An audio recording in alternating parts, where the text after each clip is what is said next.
This is the Horse Radio Network. This is episode 188 of the Dressage Radio Show on the Horse Radio Network, brought to you by Equestrian Collections and Draper Therapies.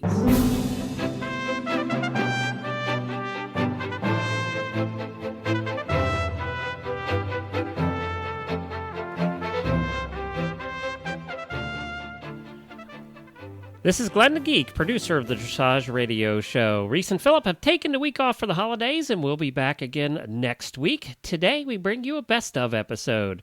If you listened to the all-host episode last week, you heard Reese and Phillip say their favorite episode of 2012 was the one with the U.S. Olympic team before they went to London. We thought we would let you relive the excitement of the team the week before they left for the Olympics. Today, you will hear Jan Ebeling, Adrian Lyle, Stefan Peters, and Tina Konyat.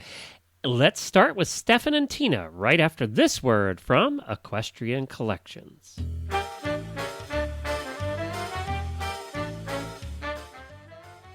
Hi, Glenn here with Horse Radio Network, and I'm here with Debbie from Equestrian Collections. What are we talking about today, Debbie?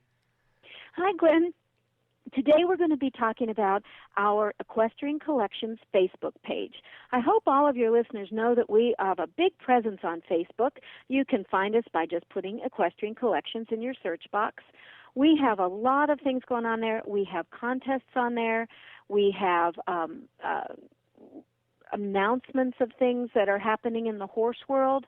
If we find something that we think our customers will be interested in, we'll post that. You can interactively speak with us on Facebook. You can interactively speak with each other on Facebook. You can talk about products. You can talk about your horse. You can enter contests. It's a very vital part of our company, and we're on there every day. So we look forward to hearing people talk to us on our Facebook page. Very good. And I know we post our shows on there. You can actually listen to some of the Horse Radio Network shows on the Equestrian Collections Facebook page as well, and we appreciate that. You can find it by searching for Equestrian Collections on Facebook.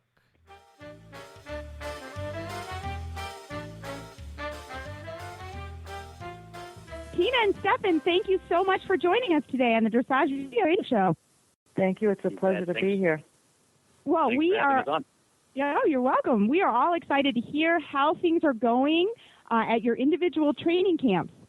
Yes, exactly. It's starting as soon as we get to England, and horses are going well. Ravel has arrived here in Gladstone as well, and so far I couldn't ask for more. Everybody's happy, and in fact tonight we have a little team gathering here. I'm sorry that Tina's not there, but we just fired up the barbecue, and I'm going to cook for everyone here in about 15, 20 minutes.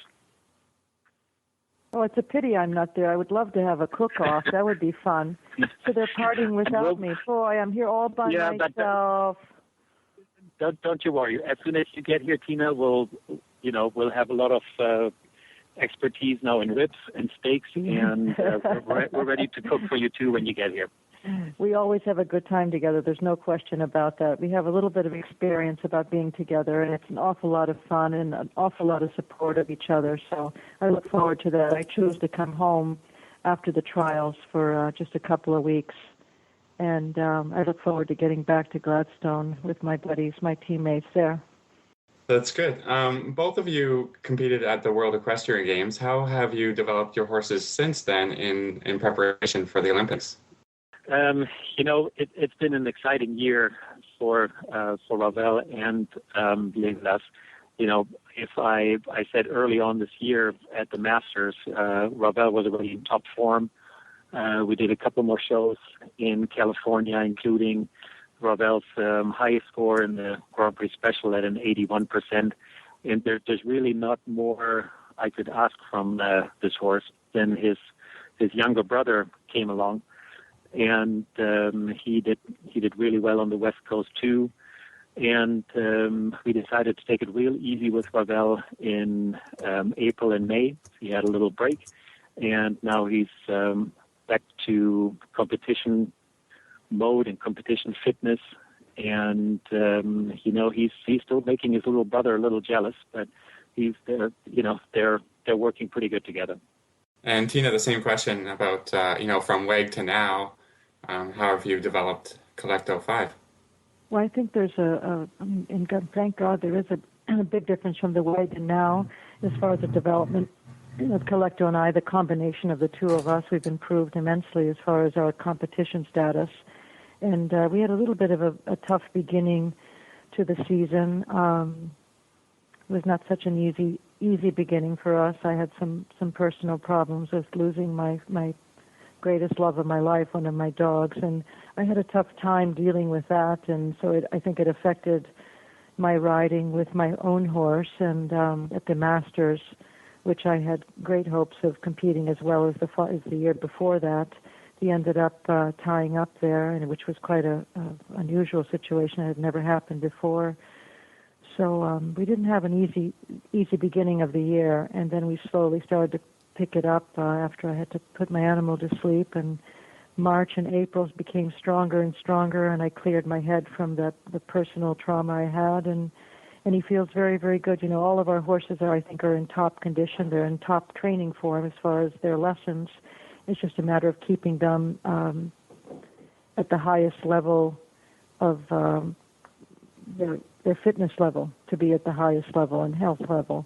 So that's been a very important factor for Collecto, and I've paid more attention to that. He's a big horse, dark horse that the temperature can affect him quite a bit, and he always tends to carry more weight than he should, and that's probably obviously it's my fault.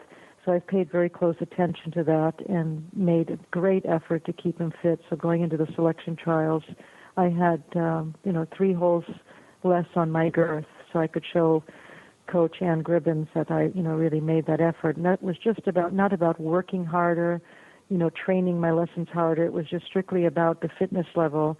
And where we are in Canada, we have such beautiful hills and beautiful sandy ground, grass-covered sandy ground that we're able to ride on. And I train him a very specific way up and down these hills that keeps him strong and healthy, and his fitness level is increased immensely. And that's my greatest difference that I have. And also, I've learned a little bit more to focus how important it is, and I thank Ann Gribbins for that also. I mean, she's made a difference in me personally on my focus level of my riding, and I'm very grateful for that. So that affects my horse. And Stefan, how do you stay focused too? I think that's a question that all riders ask their coaches and themselves. Kind of how have you been able to? You're so amazing at doing that. So how have you been able to do that? I've been very lucky to have Legolas and stay sharp in the show arena. And I think that is no matter how much you focus outside the ring, it really depends on your performance in the arena. And even if you practice tests at home, you got to do the shows. And even if it's a smaller CDI, you got to get in front of the judges. That it's always the most important way of showing that you still have the level of performance that you need for the Olympic Games. And then I have to say, our sports psychologist, Dr. Jenny, she's been very, very helpful. I had a few phone conversations with her, and then met here in Gladstone with her a few times. And just that little bit extra mental toughness is always very important. Let's face it, there's a huge expectation at the Olympic Games, and she always had some very good little tips to even improve on that. So, the bottom line is we're ready. I can't agree more with Stefan. It's he couldn't say it any better. And he adds something there that I wish I was able to do. And he hit the nail on the head when he said to be able to be in that arena, that's the only thing that I can say I lack as far as, I can focus, and mentally I'm a very balanced person, and I don't have nerve issues or anything like that. But what Stefan said is about, being out there and doing it, even if it's, getting into the CDIs, getting out there and doing it. I wish I had more horses to ride, and that's what sometimes the Europeans have a little bit advantage over us, is that they have multiple horses that they're able to go and ride a Grand Prix, so you're not wearing out your own best horse. And that's an important factor. I so agree with Stefan on that. I wish I was able to do that. So I think I'm going to have to go out there and ride my pogo stick or something and kind of. But the good thing, we do have another optional show in Hickstead. It's a CDN. Oh, that's great. Yeah. And we're all I doing think, that. Anne suggested this show for all of us. We have the option of riding just the Grand Prix. We could do the Grand Prix and the Grand Prix Special. It's a couple hours away from the training camp in England, and I think it's just a real nice way of putting the final polish on everything. Absolutely. So the credit to Coach Ann Gribbons, who plans everything perfectly. So this all starts next week. We're and all I psyched honestly about that. That's can't wait to get over there. Yeah. Yep. Absolutely. Just going a different way with the questions, do you guys have any superstitions or charms that you use going into a show? Maybe Stefan, you want to answer first? Yeah, I honestly think superstition is a good thing because you do obviously associate something that you pick with something positive. I mean, you don't just pick an item or a routine or whatever you pick. There's usually nothing negative about it. So I really believe it's a positive thing. And on a competition day, I have a certain amount of bridges that are generously sponsored by GPA. And there's one that I wear on the first day and the second day, and I have one that I use on the final day. And usually it's just like that. I mean, Tiger Woods has a red shirt for his final day of the tournament, and you know what? I believe in that. I do the same. It works for me. Yep. And I used to be pretty crazy about that with my tailcoat, but then GPA made me a generous offer to wear their tailcoat, so I was a bit concerned, but it worked out. The new tailcoat is working out beautifully, but the bridges are still the same. I think that our superstitions are also just our personal feelings, and either you believe in superstitious acts or you don't, but we like to keep things the same, no question about that. And I have to laugh at that, what Stefan said, but I agree. I mean, I do have my breeches. I have my breeches I just packed, and I have my breeches laid out for each event. It's in the same ones that I wear all the time.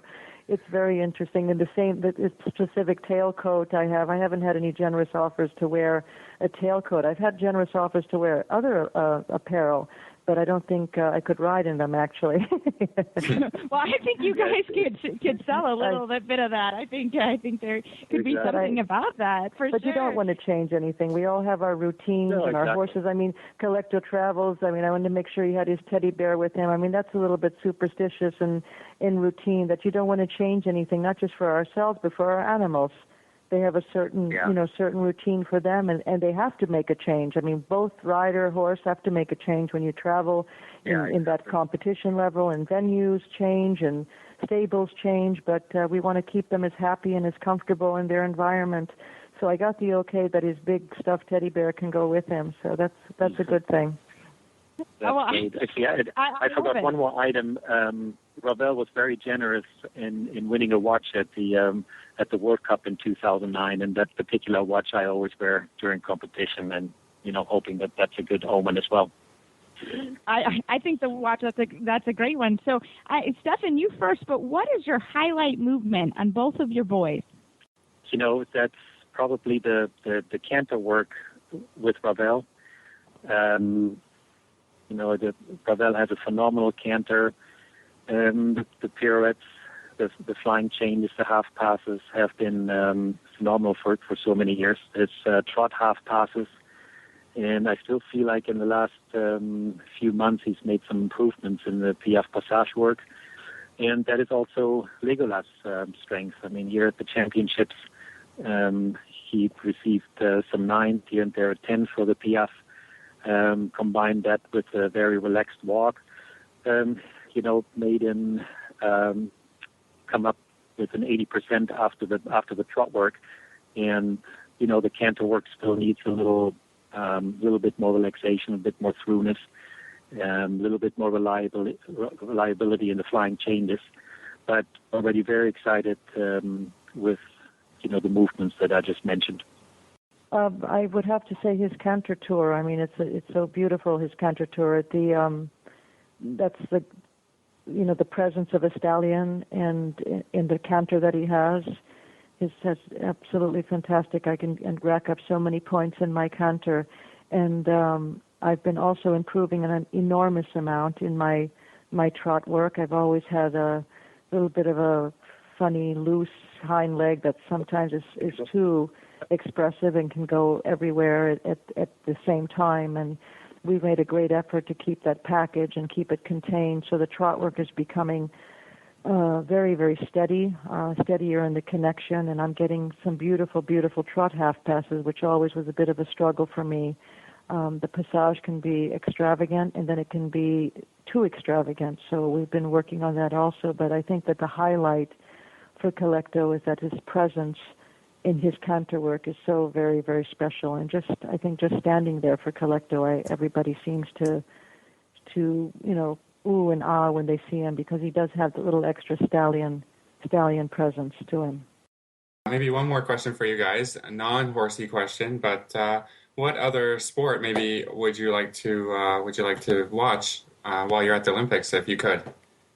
I've always liked track and field, and after the last Olympics, I had a chance to talk to Michael Phelps a little bit at the reception of the White House, and send him some pictures of the president, and he actually responded. So obviously, it would be very interesting to see him watching a couple more medals and making it an Olympic record for him, making it the first athlete with the amount of medals.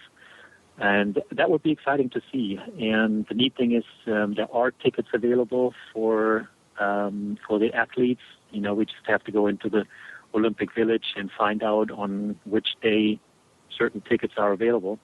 So to answer your question, it'll be track and field and swimming.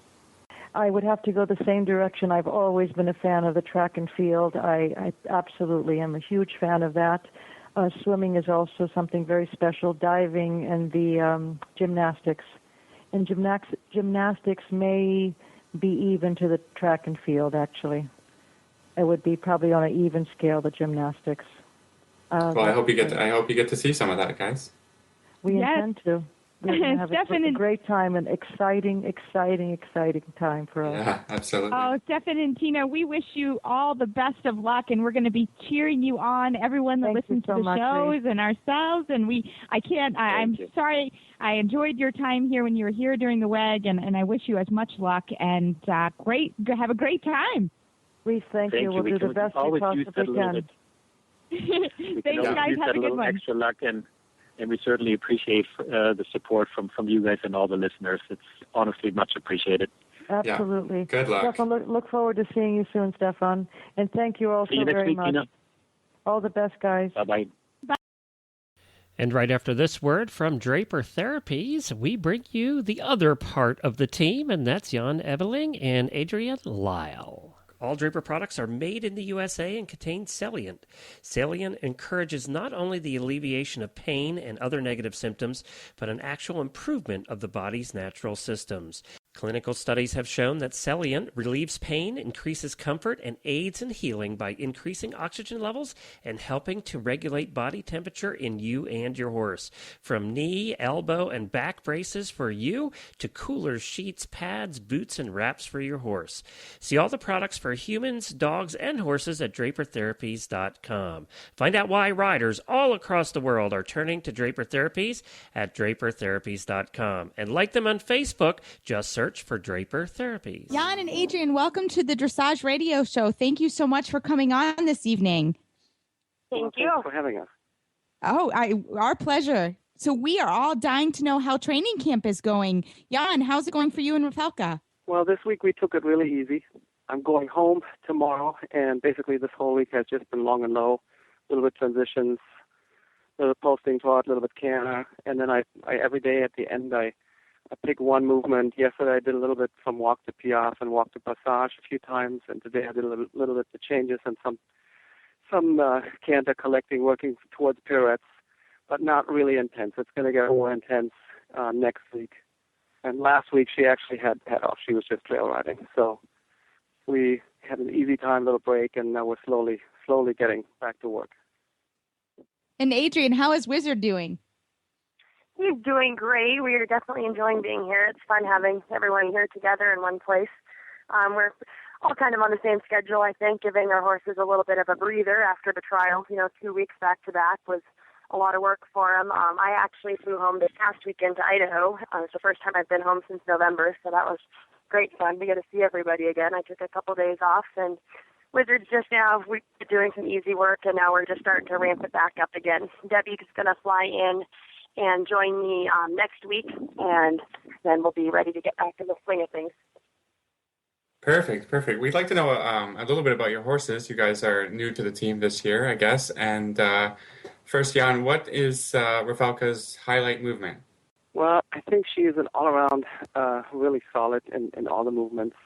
And I think our Piaffe and Passage has really gotten much, much better over the years. And the changes are real nice. She's got good pirouettes, so I think she's all around just very solid, And I think in her performances this year, she's shown that she's very consistent. I think that's really her strength, the consistency. Yeah. And Adrian, for Wizard? I would say Wizard is definitely a power horse. So, the trot work, he can display a whole lot of power, and he's fun to watch there. And then our canter work with him has generally gotten pretty darn consistent and accurate. And so I don't know if I could pick just one movement. So we are dying to hear if you guys have any lucky charms that you're going to be taking to the Olympics or any special shad belly. So Jan, how about you? All right. Well, I have a whole bunch of lucky charms. I have actually two different sets of four-leaf clover. I have a little, very small little lucky pig. I have a silver coin that my mom gave me years ago, and a whole bunch of other things. And as far as coat, I don't like to take my coat to the cleaners. Now, I hope you guys don't get grossed up by this, but I don't believe in doing anything to this coat. It just has to be just so, What if it were to get dirty? What's that? What if it gets dirty? Well, it doesn't really get dirty. Oh, okay, it can't get dirty. It can't get dirty. No, not too dirty at least. And then we'll just hang it away, and nobody's allowed to touch it. And then at the next show, it comes out again. I always wonder why people don't want to stand so close to me. It must be the smell. I don't know. Yeah, I think that's possible. And Adrian, any superstitions or lucky charms that you? I've got some good luck charms. Unlike y'all, no, I'm not good at staying clean. I actually just got a new shad belly that's machine washable, so I gotta wash it all the time. Yeah. I've inherited some lucky charms from Debbie, though, over the years that I've been with her. She's been 7 years now. I've got a little stuffed elephant that is named Cozy Coastfeld that Klaus Balkenhol gave her at one of their first shows over there on the U.S. team, and he travels with me. And then I've also got a little good luck pig that Debbie got in Gothenburg and gave to me. And then one other little stuffed animal that I got when I took Wizard over there in 2010 for our first time showing over there. And other than that, Brentina was nice enough to give Wizard her snaffle bridle that he now wears for the jog. And I think some of her well-behaved manners are rubbing off on him, because for the first time ever at Gladstone, he actually behaved himself in the jog and didn't rear up and prance around and act foolish. So, Jan, I have to ask you, we had Jim Wolf on last week about the Colbert Report. So how do you like being the poster child of the sport of the summer? Well, we've certainly had a lot of media attention, I guess, due to the so close proximity of, our owners and Romney. And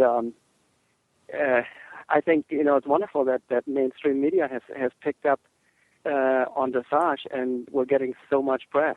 So I think it's really a good thing. I thought the piece or pieces, there were actually two, were done really well and in good taste. And I think we all have to have good fun, and it's all part of life, I think we all are excited about our foam fingers for sure. And we will bring those. In fact, I was just packing 3 of them, so to make sure that I have a few. Perfect. Are you guys going to be traveling with your families, or who are you bringing to London with you? Jan, maybe ask her.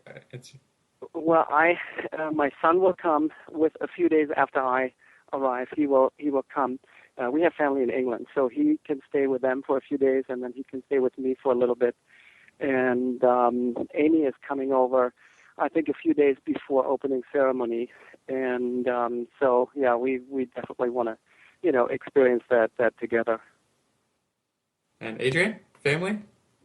I have both my parents will be joining me to watch the games once we're over there, and I'm very excited about that.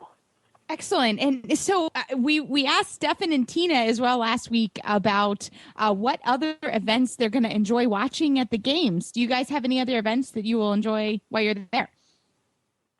I have nothing in particular that I've scoped out, but I certainly want to sneak in and watch anything I can. I'm so excited about just being part of everything there, and I think any sport that you can cruise in and try to nab some tickets or be able to watch is going to be fun.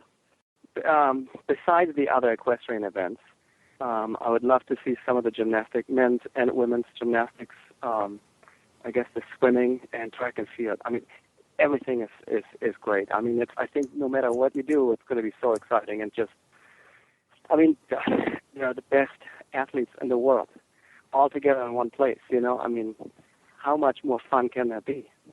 Yeah, what do you do to relax before a show? Oh, well, as far as when I'm done riding, I go work out every day.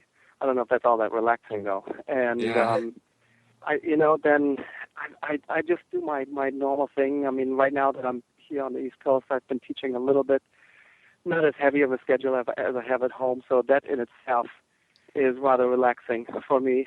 And well, I did, go around. I mean, I was hoping to maybe go into the city, New York, for one day. But just having a lighter schedule is pretty relaxing for me. Yeah, some more time to yourself. Yeah. And Adrian, and what do you get up to? Well, I think while we've been here, we've been managing to keep ourselves, having fun and relaxing. We've been having barn barbecues every night. I think we're all going to get together and go play miniature golf later tonight. And so we're keeping ourselves entertained that way. And other than that, in the horse show routine, kind of like Jan, I think being able to, I'm a runner, so being able to either run in the gym or outside and jogging is always good for your relaxing mentally. And other than that, I'm a big music fan, so anytime I can listen to music, whether it's live music or whether it's stuff on my iPod, that's my little mental health break. Who is the best miniature golfer? What's that? Who is the best golfer? Like the mini golf? Who decided on that? We haven't. Well, that is yet to be seen. I'm sure it's not me, but I thought that was on the agenda for tonight. I'm not sure. Yes, we're going to get competitive. We're going to have an update on this mini golf tournament. Keep the scorecards around. Keep the scorecards. Yes, but I think our team is really, we're all getting along great, and I think all the grooms and the riders, everybody's having a great time. And it's really, I think we're a really fun group. We're doing stuff together. And, I think there's a real team spirit among us. And so I think that's really, really good. So what is the plan for your horses when you leave? When do you leave, and what's the plan when you get to England? Well, we're leaving. The horses fly out on the 9th, and they will arrive then the next day on the 10th. And they go into basically training camp, and that's going to be then a lot more intense than what we've been doing this week. And I believe on the 28th it is that we're moving into the venue. Yeah, I think the people will head down. The people will head down on the 27th, I believe, to walk in the opening ceremonies, and then the horses and the grooms will come down the following day. Jan, while you're in London, there's going to be a lot of press, obviously, because of Anne and Mitt Romney. Is there any limiting of the press while you're there, or are you just going to keep your exposure the way it is? Well, I'm I'm going to compete. I'm not going to sort of do interviews and have like a sort of high profile media presence. My purpose of going is because I want to compete, and that doesn't mean that I'm not available. But the focus is the writing, not the media. No offense. Oh no, sure. Sure. Well, Adrian and Jan, thank you so much for joining us, and we are going to be cheering you on with our foam fingers. And we for sure want an update on this mini golf situation. Oh, absolutely. Okay. Well, thanks for coming on, and we look forward to we'll be cheering you on. Yeah. Good luck, guys. Well, we hope you enjoyed reliving these pre-Olympic moments with the U.S. team. We'll be back, as I said, again next week. Reese and Philip will be back. Don't forget you can listen to all the shows on the Horse Radio Network at horseradionetwork.com. You can listen to all the past episodes of the Dressage Radio Show there as well. Most people are now listening to the shows through iTunes. You can download the Dressage Radio Show on iTunes. Just search for iTunes in the podcast section, and it'll be automatically downloaded every week and put onto your MP3 or your iPod or your iPhone so you can listen to it wherever you go. Or you can listen on your computer. You can listen on one of the many places, affiliate websites that also carry our show with the players. Again, we appreciate you being here. Happy New Year, everybody, and we'll be back next week. Have a great week, everybody.